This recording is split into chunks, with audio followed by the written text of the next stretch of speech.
এই রাষ্ট্রের মালিক জনগণ, তারাই করবে নির্বাচন। দর্শক, আমাদের পরের প্রশ্ন যেটা ছিল, স্থানীয় উন্নয়ন কার্যক্রমে আইন প্রণেতার হস্তক্ষেপ দ্বিচারিতা ও স্বার্থের দ্বন্দ্ব তৈরি করে।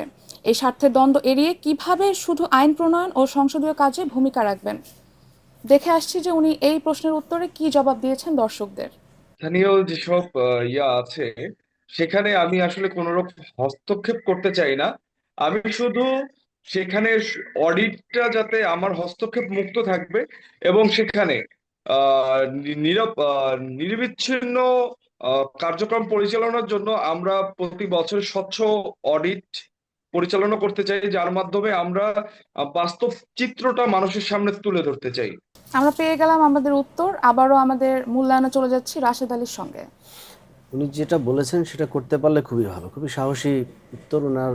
সেই উত্তর আশা করেছিলাম এরকমই, কারণ অনেক সংসদ সদস্য মানতেই চান না যে স্থানীয় উন্নয়ন কার্যক্রমে যে তার ভূমিকা নেই। প্রত্যেকটা জায়গায় আমরা অতীত সময়গুলোতে দেখেছি হস্তক্ষেপ, এবং এমন পর্যায়ে গিয়ে সেটা পৌঁছায় যে সাধারণত স্থানীয় সরকারের কার্যক্রমগুলো চেয়ারম্যান দেখে থাকেন, ইউনিয়ন পরিষদের বা উপজেলা পরিষদের। এমপির সাথে মূল দূরত্বের জায়গায় তৈরি হয় এই কারণে। আমার এলাকায় কাজ হচ্ছে আমি জানি না কেন, বা আমার ছেলেরা কাজ পাচ্ছে না কেন। তো তিনি যে উত্তর দিয়েছেন, যদি সেটা সত্যিকার অর্থেই রাখতে পারেন, জাতির কাছে তিনি আসলেই শ্রদ্ধার জায়গায় এবং সম্মানের জায়গায় চলে আসবেন।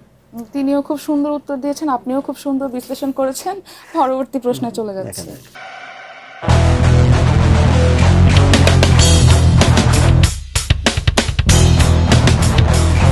এই রাষ্ট্রের মালিক জনগণ।